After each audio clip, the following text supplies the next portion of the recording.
talking about the Conservative Party of Canada, which we're going to be focusing on, for the rest of the presentation.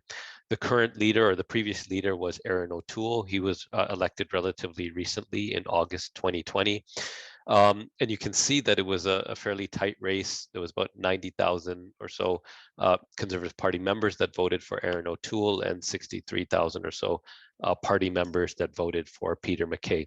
Again, you can see the margin of victory was less than 30,000 votes. So what I want to kind of demonstrate here is to tell you about the massive impact and the outsized impact that we as a community can have by participating in the party at the grassroots level and being involved in their leadership elections. And the results and data show how valuable and how important each individual vote is. If we look at history, that may mean that the next party that may win the election may be the Conservative Party, maybe not.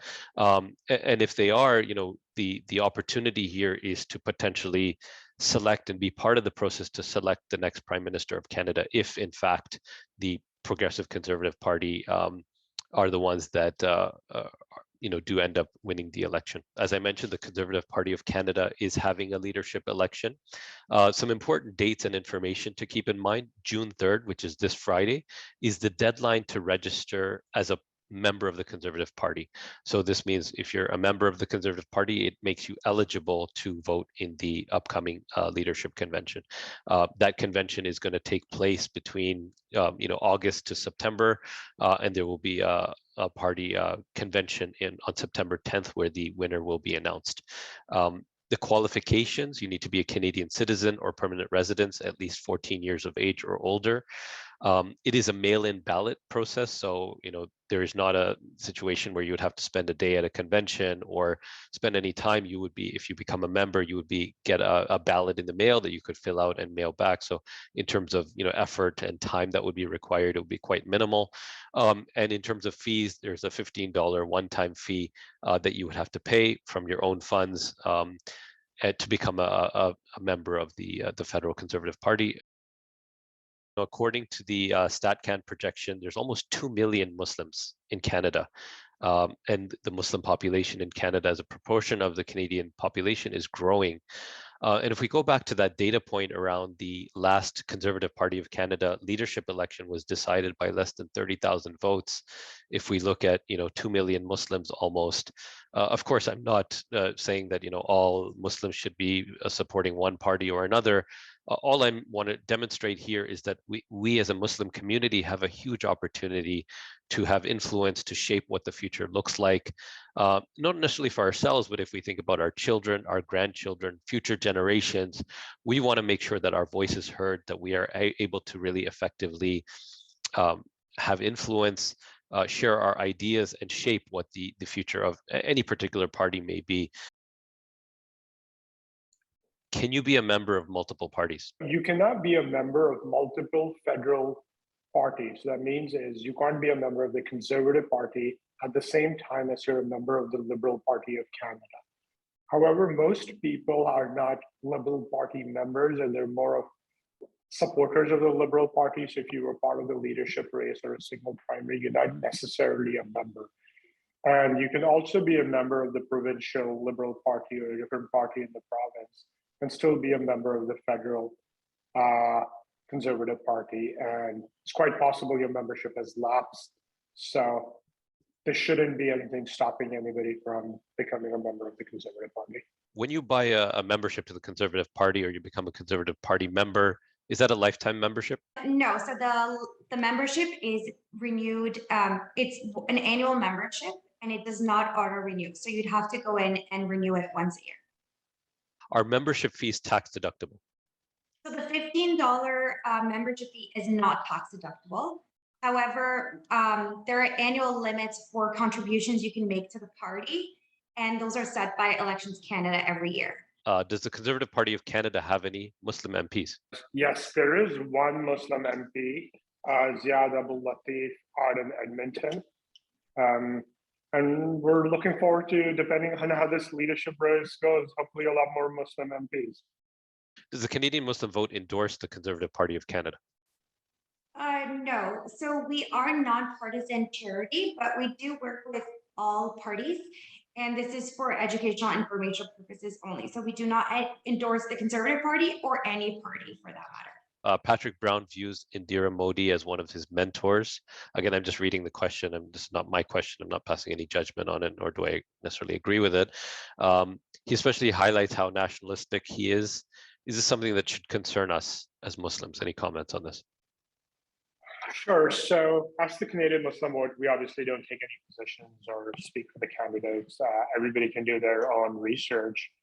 But I did see his interview today with the Canada Muslim News, and he was asked some of the questions very similar to here. So I do recommend everybody, if they do have some concerns, Patrick Brown was asked these questions and he answered them well.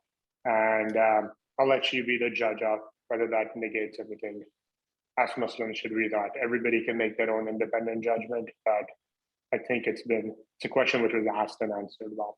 How likely is it that the Conservative Party of Canada will win the next election?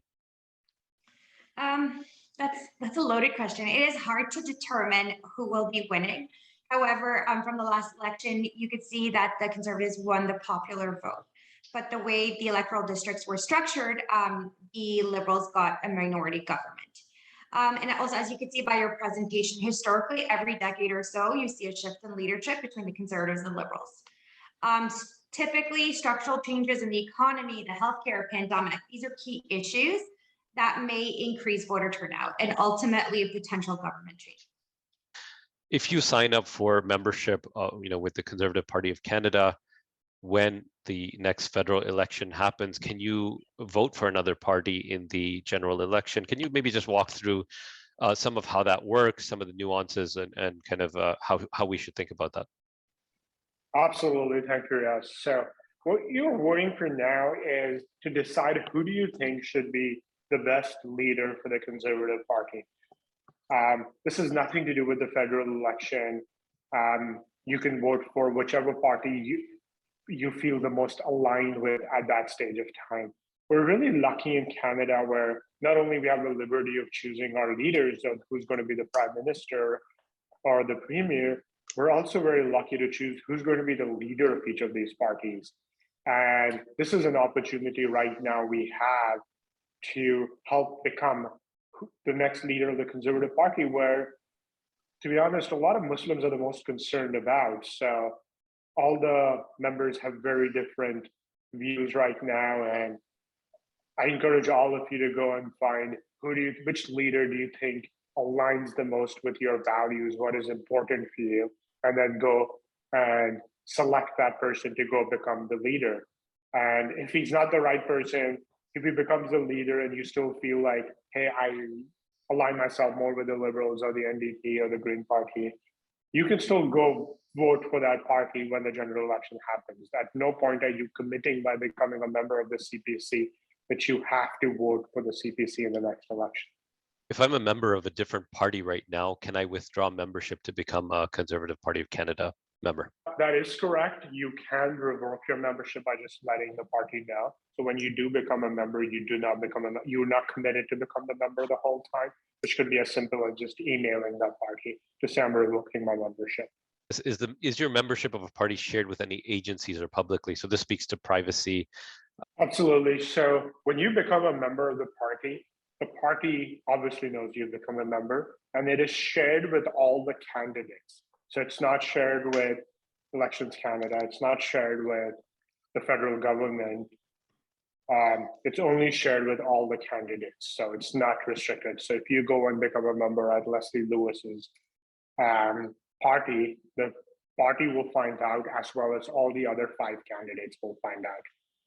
And it's not public information either. How do I know which leader to vote for? So we highly recommend everybody does their due diligence and to actually go through each candidate's platform to see their views and which views align best with yourself. Reach out to the parties, reach out to the candidates, follow them on social media, read up on what they're doing. And I highly recommend signing up for a newsletter so that you can actually see a summary of their views and official positions they've taken on certain issues. Can you share some highlights on that in terms of, what does the Conservative Party of Canada stand for? Some of the highlights that stood out to you, anything that you could share with this audience today? They actually have a list of founding principles on their website. We're happy to share that with in the chat for everyone to review. I do think they do have founding principles that are universal. However, the party does shift a lot based on who is the current leader. As you can see, historically, they have taken different positions on different issues, and very complete different positions on different issues. So that further reinforces how important it is, this leadership, how important it is to vote in it, how important it is to get involved, how important it is to get, even if you don't want to pay the membership fee, you don't want to get involved, reach out to the leaders, donate to them, speak with them, volunteer with them, so that you can actually help support whatever views it is that you're interested in pushing. If I'm not eligible to vote in this race, what can I do to play my part? Well, that's very admirable that you would still like to get to do your civic duty. You could donate, you could volunteer, you can canvass, you can reach out to your local candidate and see how you can. They're always looking for volunteers, so that's a really big way you can make a difference.